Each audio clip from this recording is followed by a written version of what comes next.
Chemical reactions of alkene. Alkene अत्यंत स्थायी और कम क्रियाशील यौगिक होते हैं तथा सामान्य परिस्थितियों में एल्केन अम्ल, क्षार, ऑक्सीकरण व अपचायक अभिकर्मों के प्रति उदासीन रहते हैं, कोई क्रिया नहीं करते हैं। अतः हम कह सकते हैं कि एल्केनों की रासायनिक अभिक्रियाशीलता बहुत कम है। इसका कारण है इसकी संरचना। एल्केनों में दो ही प्रकार के बंध होते हैं, कार्बन कार्बन सिंगल बॉन्ड व कार्बन हाइड्रोजन सिंगल बॉन्ड, और ये दोनों ही बंध बहुत प्रबल होते हैं। दोनों बंधों की बंध ऊर्जा क्रमशः 83 व 99 किलो कैलोरी प्रति मोल है। सामान्य परिस्थितियों में अभिक्रियाओं के लिए इतनी ऊर्जा उपलब्ध नहीं होती है, अतः सामान्य परिस्थितियों में एल्केन कोई क्रिया नहीं करते। विशेष परिस्थितियों में ये कुछ अभिक्रिया देते हैं जो निम्न प्रकार है। पहली रिएक्शन है हैलोजनीकरण, हैलोजिनेशन। उच्च ताप 250 से 400 डिग्री सेल्सियस पर अथवा सूर्य के प्रकाश में एल्केन हैलोजन से क्रिया करके हैलोजन डेरिवेटिव बनाते हैं। एल्केनों के साथ हैलोजन की क्रियाशीलता का क्रम निम्न प्रकार से है और एल्केनों से हाइड्रोजन परमाणुओं की विस्थापनीयता का क्रम निम्न होता है। उदाहरण के लिए आइसोब्यूटेन के क्लोरीनकरण से निम्न यौगिक प्राप्त होते हैं, आइसोब्यूटिल क्लोराइड व तृतीयक ब्यूटिल क्लोराइड। नेक्स्ट है नाइट्रेशन, नाइट्रीकरण।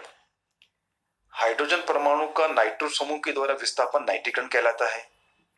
उच्चतर एल्केन नाइट्रिक अम्ल के साथ गर्म करने पर नाइट्रो एल्केन बनाते हैं, जैसे एन हेक्सेन से नाइट्रोहेक्सेन का निर्माण होता है।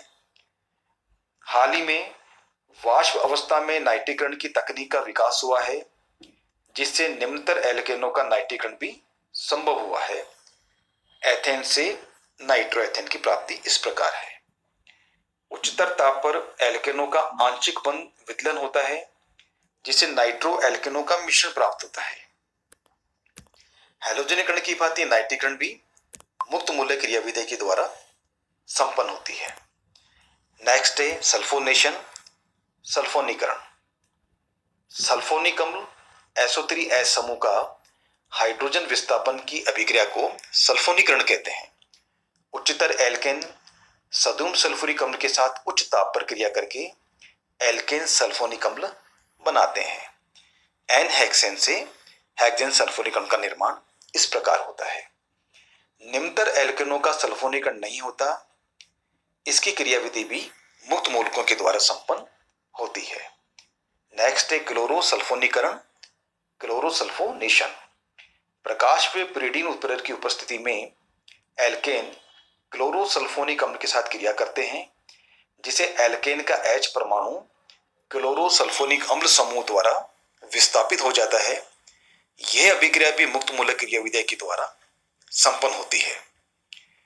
उपरोक्त समस्त अभिक्रियाओं में हाइड्रोजन परमाणु के विस्थापन में सरलता से विस्थापनीय होने वाले हाइड्रोजन परमाणुओं का क्रम निम्न प्रकार होता है। नेक्स्ट है दहन। वायु की उपस्थिति में एल्केनों का दहन होता है और कार्बन डाइऑक्साइड व जल के अतिरिक्त दहन उष्मा अर्थात डेल्टा H भी निकलती है। हमारे खाना बनाने वाली गैस के जलने में भी यह क्रिया संपन्न होती है और निकली हुई दहन उष्मा से ही हमारा भोजन पकता है। उदाहरण के लिए पेंटेन का दहन निम्न प्रकार से होता है। किसी हाइड्रोकार्बन के पूर्ण दहन में उसका सारा कार्बन CO2 के रूप में मुक्त होता है, जबकि उसका संपूर्ण हाइड्रोजन H2O के रूप में मुक्त होता है। इन दोनों यौगिकों के बनने में ऑक्सीजन प्रयुक्त होती है, अतः किसी एल्केन के पूर्ण दहन करने के लिए कितनी मात्रा में ऑक्सीजन गैस प्रयुक्त होती है, इस आधार पर हम उस एल्केन की पहचान कर सकते हैं। एक सामान्य एल्केन CnH2n+2 के पूर्ण दहन के लिए अभिक्रिया का समीकरण निम्न प्रकार से होगा। एल्केन व ऑक्सीजन के आयतन के आधार पर निम्न सूत्र के द्वारा n का मान ज्ञात किया जा सकता है। नेक्स्ट है पायरोलाइसिस और क्रैकिंग। तापीय अपघटन या भंजन।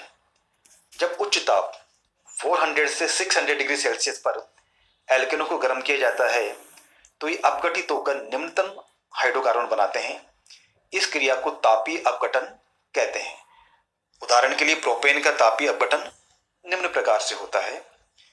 इस अभिक्रिया में यदि उत्प्रेरक क्रोमियम, वेनेडियम या मोलिब्डेनम के ऑक्साइड का उपयोग किया जाए तो CH विदलित उत्प्रेरित होता है और एल्कीनों का निर्माण होता है, जबकि सिलिका, एल्यूमिना या zinc oxide carbon single bond carbon बंध विदलन को उत्प्रेरित करते हैं, जिससे निम्नतम एल्कीन व एल्केन का मिश्रण बनता है।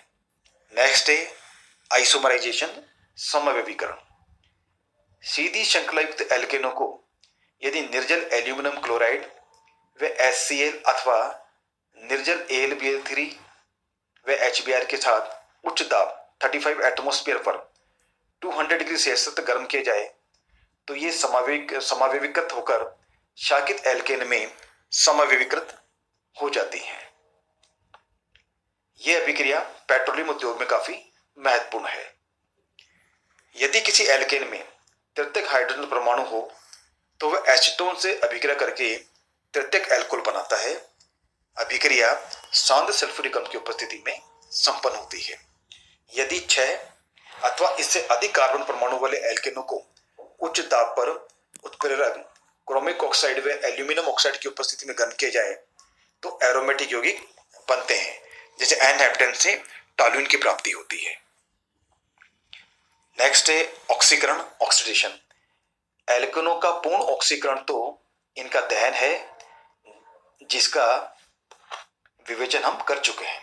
इसके अतिरिक्त विभिन्न परिस्थितियों में ऑक्सीकृत होकर एल्केन विभिन्न उत्पाद बनाते हैं। यदि एल्केनों को धात्विक उत्प्रेरक की उपस्थिति में उच्च दाब पर जलाया जाए तो क्रमशः उनका ऑक्सीकरण होकर अल्कोहल, एल्डिहाइड वे अम्ल बनते हैं। इस अभिक्रिया का उपयोग उच्च वसा अम्ल बनाने के लिए वनस्पति तेल एवं साबुन उद्योग में किया जाता है। जिन एल्केनों में तृतीयक हाइड्रोजन होता है वे KMnO4 व K2Cr2O7 जैसे ऑक्सीकारकों के साथ ऑक्सीकृत होकर तृतीयक एल्कोहल बनाते हैं।